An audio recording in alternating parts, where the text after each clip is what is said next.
So today we are going to talk about student loans for international students, and a lot of things that people don't talk about or people don't consider when they are talking about loan or thinking about taking loans to study in the United States. Let's get right into the video.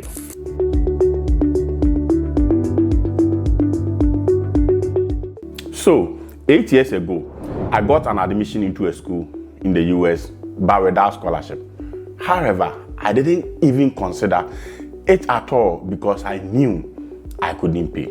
Then, taking a student loan was not so popular because you needed to have a co-signer, you needed to have somebody to give a collateral or something, and it was too hard to get somebody to do that for you. But today, many international students are taking huge loans, and I wonder, do they really know what they are signing up for? Let me say upfront, I am biased. I believe international students should prioritize scholarship over loans.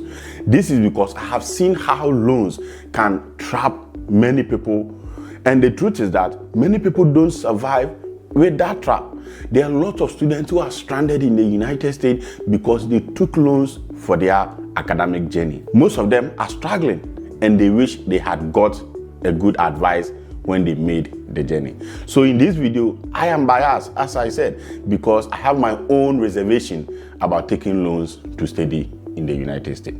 Now, many loan companies offer loans to international students without co-signers. This means that getting a loan to study in the United States has become more accessible. But the question is, accessibility doesn't mean it is a wise move. But the truth is, there are a lot of issues that students ignore when taking loans. This is because many international students are drawn by the dream of studying in the US and relocating. In that excitement, they overlook key realities. Let's look at some of the things that people ignore. First, interest accumulation. During your school period, most loans start accruing interest immediately, especially private loans. Even if you are not paying the interest whilst you are in school, it keeps on piling up. There are other loans you begin to pay the interest when the loans are this best. Again, there are no grace period for real life issues. As soon as your program ends, the pressure begins from OPT timelines, job search issue, visa deadline, and the loan repayment all comes at once. There are no grace period for you to take time to think about and get ready to prepare. Also, not every degree is equal. A 50,000 MA in a non-STEM field with a weak job prospect may never pay off. So these are some of the important things that people ignore. Now, let's look at the hidden cost of taking student loan. High interest rates. Some international loans come with as high as 11 to 15% interest, which compound annually. Yes, this is something people don't pay attention to. Taking the loan with 11 to 15% interest is huge in America because the dollar itself, getting a dollar is not easy to come by. So when you need to pay huge cost on a loan you acquire, it becomes a lot of burden. Also, there are no federal protection. Unlike US citizens, international students don't qualify for income-based repayment, deferment, or forgiveness program. So this can be a lot of problems for international students. Another key risk is the currency risk. Most of us are coming from countries where our currencies are struggling with the US dollar. Our currency devalue, so it makes paying the loan in USD even more harder. You need to get a lot of money in our home currency in order to pay a dollar of the loan. That is a very hidden cost that people don't pay attention to. For example, if a student from Ghana took a student loan, say in 2021, then the dollar, let's assume, was a CD to a dollar rate was, let's say, 9 cedis. Now, the CD to the dollar rate is about 13 cedis. So that alone is more or less a risk factor. It is compounding on your interest with regards to the amount of money you need to get to pay the loan. Also, repayment starts soon. Some loans start requiring payment whilst you are in school. So as soon as they make the disbursement of the loan, you begin to pay interest.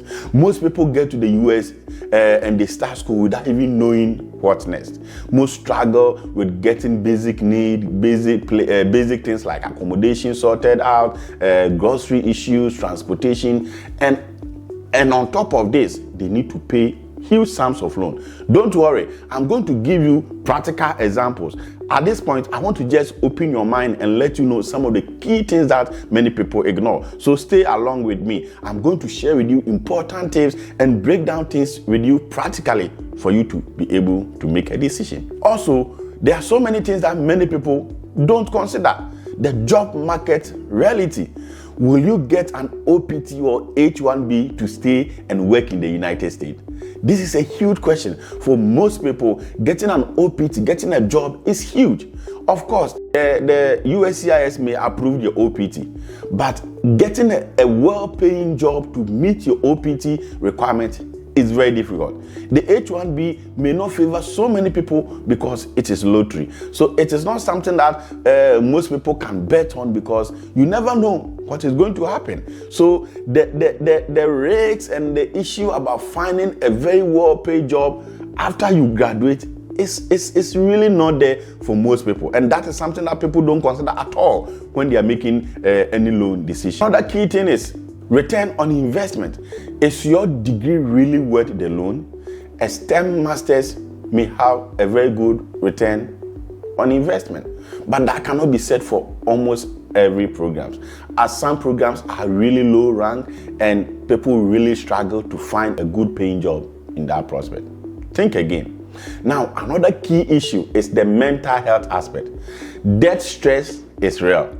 As I said, you are in a new country, new culture, and you are consistently worried about money and about loan. I have a lot of messages, a lot of people who reach out, who are struggling and trying to find their way out of a debt trap in loans. So pay attention. Let me do a little breakup analysis of what it means for a student who take out, let's say, 35,000 loan per year for a 2 years program. Now, that would mean that after the 2 years, these students would have taken a loan of 70,000. Assuming there is an interest rate of 12% and this loan is to be repaid 10 years, right? During a period of 10 years. What does this mean and how does this breakup help us make a decision? First of all, whilst you are in school, most of these loans will require you to pay interest only. And in that case, if you took this amount of money, you are paying a monthly interest of about $400 to $700 on the loan, right? And after you are done and you pay the monthly interest for 24 months, that's the period during which you are in school. Now, after you are graduate, you are required to pay the principal plus the interest. So monthly, about $1,004, right? So in total, over a period of 10 years, you are paying about $120,000 in loan. So think about it.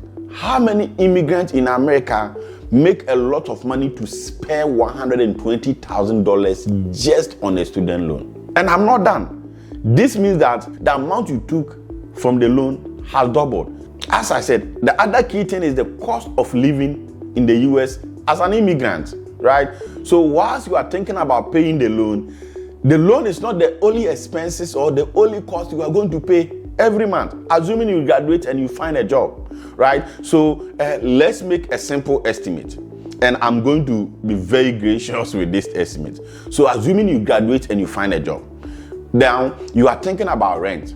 Let's estimate that your rent is between $800 to $1,200 a month. Let me assume you are single, so you are sharing apartment with somebody.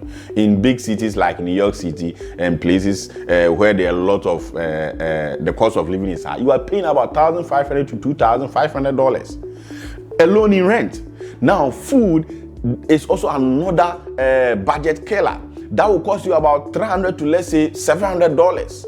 Think about transportation. If you need to buy a car and you are not able to buy a car outright and you buy a car and you need to pay the car monthly, you are paying about, let's say, $200, and you are thinking about car insurance of about $100, and you are thinking about gas, maintenance. And another key thing people don't pay attention to in budget is cost of immigration. So whether you are applying for OPT, visa renewal, or you are in the process of applying for green card, this is not cheap. This comes with a huge cost. So at the end of the month, you need to get about $3,500, and this is without your interest, and this is without your loan. So at the end of the month, if you add the loan to the monthly expenditure you need to incur, it means that you need to get about $4,000 to spare at the end of the month. This is very huge. In this budget, I've not added money you need to send home, remittances and all those things, or emergency health insurance. I've not added this. I'm just trying to do an overview, an estimate, just to give you an idea how much you need. So you need about $4,000 alone at the end of the month. So think about it. The kind of degree you are coming to pursue, is it a degree that will give you a good job in order to earn that amount of money after you graduate? It is a fact that most people, after they graduate, don't find jobs, and they consider going into a PhD program in order to give them time or earn a higher degree to have a chance of getting a very good paid and accessible job. In that case, whilst you are in your PhD program, let's say 4 or 5 years PhD program, you are still paying the loan, the interest, and these are things people don't consider in making a loan decision. This is why taking a student loan as an international student can become overwhelming after graduation. I have seen some students who even borrow to pay the loan. So for example, they need $25,000, and because they have to pay the interest while they are in school, they borrow $40,000. Then they use the $15,000 left on the $25,000 to pay the interest while they are in school. And they don't know that financially this is not prudent. So you are paying the interest of the loan using the loan. At the end of the day, you are using the same loan to pay interest on the loan, and you pay interest on the money you use to pay interest on the loan. It is something that I don't understand why people make that decision, financial decision, and it hurts a lot of people when they get into US and they realize that they are in a debt trap. They realize that they are in a big circle that they can't get away from. So the question is, what should we do instead? It's not about telling people not to go for loan. What should we do? As I said, I am biased. So I will tell you that first, explore scholarships. There are many schools who offer partial or full scholarships in the US. Why don't you explore it? There are some people, someone will say, oh, not everybody can get a scholarship. I know, but you can also be part of the people who can get a scholarship. You just have to do things right. Put in the right application. Make yourself better. If you have a low GPA, if you don't have strong essays, write strong essays. Build on your GPA by taking other classes or other courses in your home country, by taking on some research activities to gain research experience, by building and using your career prospect to build a good CV, by reaching out to professors and asking questions. Put effort in their application to get a good school. There are a lot of schools that are cheaper with tuition in the US that require you to pay about $15,000 in tuition, $10,000, $20,000. Go for those schools if you believe you don't qualify for a visa. These are strategic processes, strategic things you put in place instead of running to get a loan, because going for student loan can be very, very problematic. Think about it. In your home country, will you even imagine going for a loan of that amount, right? In your own currency to study, to get masters in your home country? How much more that amount of money in dollar? So it is important. Also, many people, as they receive admission letters, they think they must pursue every admission letter they receive. It's not every admission letter you receive that is pursuable. As I said when I started this video, I received a lot of admission in 2018. I didn't pursue them because I had no money to pay.